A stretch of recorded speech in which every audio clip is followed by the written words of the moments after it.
Hello दोस्तों, नमस्कार। सभी का स्वागत है एक बार फिर से आपके अपने यूट्यूब चैनल पे। आज के इस वीडियो में हम मैग्लूडाइन, जो कि वीरबैक कंपनी का इंजेक्शन है, मैग्लूडाइन नाम से आता है। इसके अंदर फ्लूनिक्सिन मैग्लूमाइन सॉल्ट मौजूद होता है। ये सभी पशुओं में हम कब इस्तेमाल कर सकते हैं और कब आपको इस इंजेक्शन का इस्तेमाल नहीं करना है, वो भी आपको ध्यान रखना है। किन रोगों में आप लगा सकते हैं, किन रोगों में नहीं लगाएं, क्या क्या सावधानी बरतें, क्या डोज रहेगी, कौन से पशु में क्या डोज रहेगी, सभी इस वीडियो में हम आज की इस वीडियो में आपको पूरी जानकारी मिलेगी। वीडियो को लास्ट तक देखेंगे तो आपको पूरा प्रॉपर नॉलेज मिल जाएगा। वीडियो को स्किप मत करना दोस्तों, बहुत ही बढ़िया जानकारी आपको इस वीडियो में मिलेगी। और किसी भी इंजेक्शन मेडिसिन का पशुओं पे उपयोग करने से पहले आप ये जान लें कि आप खुद से इस्तेमाल न करें, पशु चिकित्सक ही इनका इस्तेमाल करता है। ये वीडियो सिर्फ जानकारी के लिए बनाया गया है। तो आप को बता दूं कि ये 1 ml में 83 mg इसमें मैग्लूमाइन सॉल्ट मौजूद होता है। वीडियो थोड़ी लंबी होगी दोस्तों, पर आपको पूरी नॉलेज इस वीडियो में मिलेगी। एंटी इन्फ्लामेटरी यानी सूजन में, एनाल्जेसिक यानी दर्द में, और एंटीपायरेटिक यानी बुखार में। ये तो आप सभी ने जान लिया है कि इसको आप किसी भी पशु में किसी भी प्रकार की सूजन है तो उसको कम करने के लिए इस इंजेक्शन को लगा सकते हैं। एनाल्जेसिक यानी किसी प्रकार का दर्द है तो उसको कम करने के लिए, किसी प्रकार की टॉक्सीमिया से होने वाली बुखार है, तेज़ बुखार है, तो उसको कम करने के लिए आप इस इंजेक्शन को लगा सकते हैं। ये तो होगी नॉर्मल बातें। अब हम जानते हैं कि कौन कौन से रोग आ जाते हैं जैसे आप इस्तेमाल कर सकते हैं इस इंजेक्शन का। जैसे गाय, भैंस, भेड़, बकरी में निमोनिया हो गया है, यानी गले में सूजन हो गई है, श्वसन तंत्र से फेफड़ों में सूजन है।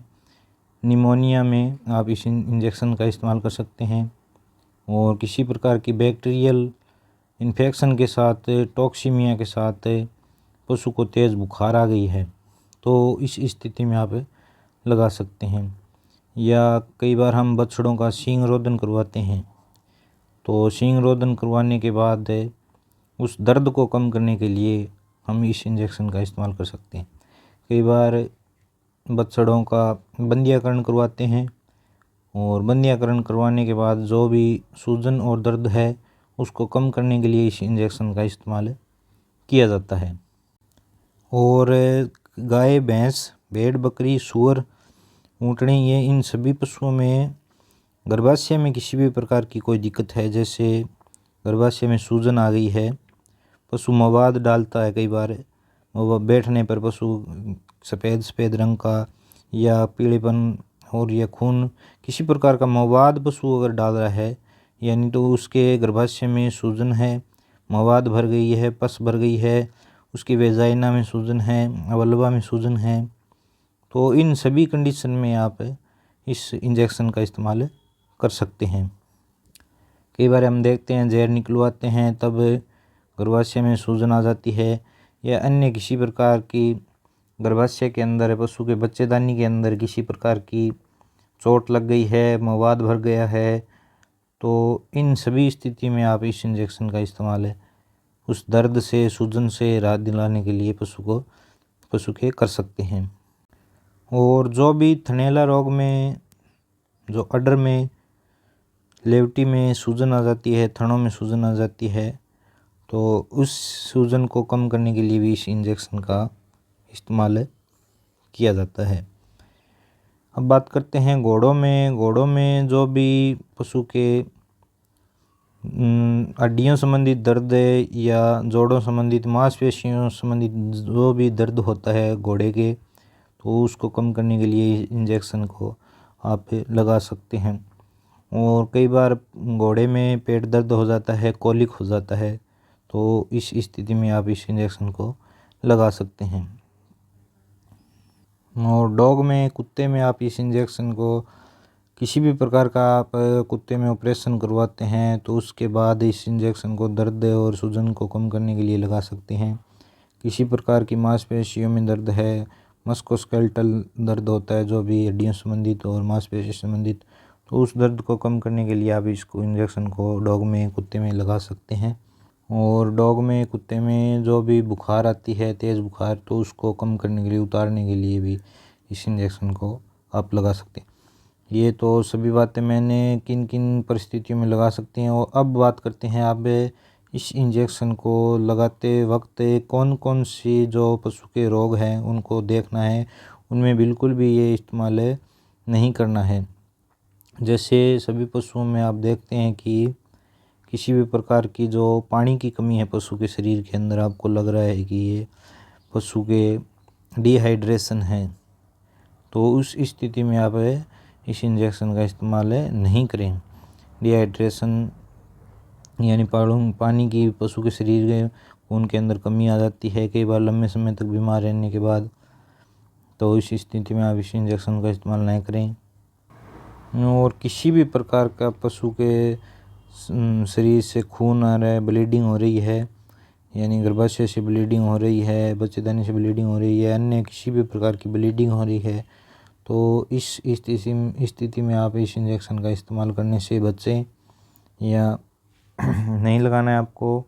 किसी प्रकार की पशु के पेट के अंदर है, किसी प्रकार का आंतों संबंधित है, किसी प्रकार की कोई सूजन है या कोई इन्फेक्शन है, तो इस स्थिति में आप इस इंजेक्शन को लगाने से पहले आपको देखना होगा, सोचना होगा। और किसी भी प्रकार के जो आप देखते हैं ब्याने वाला पशु है, थोड़े दिन रहे हैं, तो इन पशुओं में आप लगाने से बचें, क्योंकि ये प्रसव को भी आगे बढ़ा देता है, प्रसव को भी रोक देता है। किसी प्रकार के पशु में जैसे वो रिप्रोडक्टिव साइकिल आने वाला है, यानी मध्यकाल होता है, तो मध्यकाल को भी ये प्रभावित करता है, यानी पशु बोलने वाला होता है तो उसको भी ये प्रभावित कर देता है। तो इन सभी कंडीशन को आपको देखना होगा। और किसी किसी पशु में इस फ्लूनिक्सिन मैग्लूमाइन की हाइपर सेंसिटिविटी होती है, यानी ये इंजेक्शन, ये साल्ट किसी किन्हीं पशुओं के अगर नहीं सूट करता है तो आप उन पशुओं को लगाने से इसको बचें आप। और अगर आप आईवी लगा रहे हैं तो बिल्कुल स्लो आईवी आपको इस इंजेक्शन को देना है, आईएम भी आपको बिल्कुल स्लो देना है।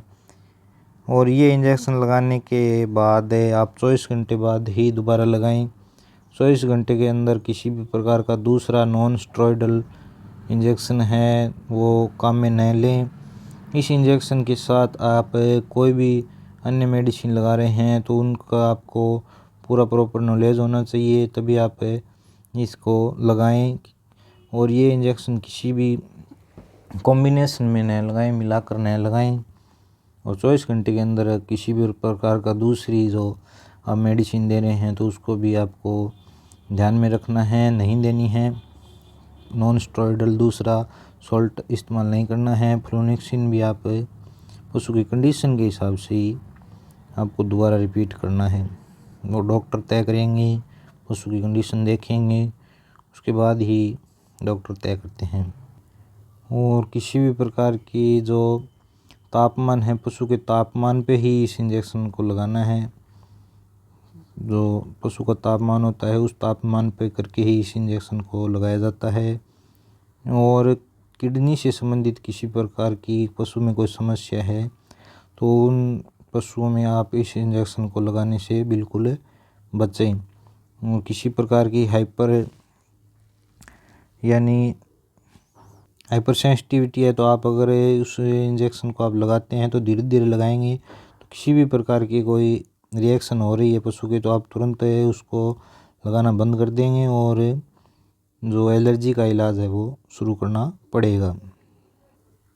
और घोड़ों में आपको बता दूं कि रेसिंग के जो घोड़े होते हैं या ज़्यादा उनको काम में लिया जाता है, कठिन परिश्रम करवाया जाता है, तो ये इंजेक्शन लगाने के बाद उनको 1-2 दिन का आराम है बिल्कुल करवाएं। उसके बाद ही आपको सोचना है उसको काम में लेना या नहीं लेना है। और ये 100 ml 20 ml में उपलब्ध है और इसको आप 30 डिग्री तापमान पे स्टोर करके रख सकते हैं। और इसकी डोज आपको बता देता हूँ सभी पशुओं में क्या डोज रहेगी। जैसे कि ये देख रहे हैं रिकमेंडेड डोज है जो ये रिकमेंडेड करते हैं। कैटल भेड़ बकरी में आप 1.1 mg टू 2.2 mg फ्लूनिक्सिन पर केजी बॉडी वेट के हिसाब से आपको लगाना है। 1 ml या 2 ml आप पशु कंडीशन के हिसाब से 45 किलो वजन पे आपको 1 या 2 ml इस इंजेक्शन को लगा सकते हैं। और स्लो IV देना है और IM भी आप इस इंजेक्शन को इंट्रामस्कुलर भी लगा सकते हैं। डॉग में आपको 1 mg पर केजी बॉडी वेट के हिसाब से लगाना है। IV और IM लगा सकते हैं डॉग में। कैमल में 1.1 से 2.2 mg पर केजी बॉडी वेट या वही डोज रहेगी। 45 किलो वज़न पे आप 1 या 2 ml स्लो IV या IM में इंजेक्शन IM लगा सकते हैं। और हॉर्स में 1.1 mg या 1 ml 45 kg बॉडी वेट के हिसाब से आप स्लो IV लगा सकते हैं घोड़ों में। वंस डेली अप टू 3 से 5 दिन तक आप घोड़े में इसको लगा सकते हैं, दिन में एक बार। सूअर में 1 mg से 2 mg पर केजी बॉडी वेट के हिसाब से स्लो उसको सबकट लगाना है और स्लो IV लगा सकते हैं। इसमें विथड्रॉल पीरियड देखते हैं। मिल्क में 48 घंटे है, मीट में कैटल में 14 दिन और मीट में हॉर्स में घोड़े में 28 दिन, मीट में पिग में 24 डेज मात्रा इसकी विथड्रॉल यानी मात्रा मिल सकती है इसकी इतने दिन तक। मैंने इस इंजेक्शन के बारे में लगभग सभी आपको बातें बता दी है, कब लगा सकते हैं और कब नहीं लगानी है। अगर वीडियो अच्छा लगा है तो वीडियो को लाइक ज़रूर करें। अगर आपने पहली बार मेरे चैनल पे आकर वीडियो देखा है तो चैनल को सब्सक्राइब ज़रूर करें। ऐसी वीडियो इस चैनल पे आते रहते हैं दोस्तों। और किसी भी इंजेक्शन का इस्तेमाल अपने आप खुद से नहीं करना है। अलग अलग पशुओं की अलग अलग कंडीशन होती है, उस कंडीशन के हिसाब से इंजेक्शन लगते हैं। तो इसे इंजेक्शन को सिर्फ पशु चिकित्सक ही लगा सकते हैं, उस कंडीशन देख के लगा सकते हैं। तो आपको ये वीडियो सिर्फ नॉलेज के लिए ही बनाकर इस पे अपलोड किया है यूट्यूब पे। धन्यवाद दोस्तों, थैंक यू। जय हिंद, जय भारत।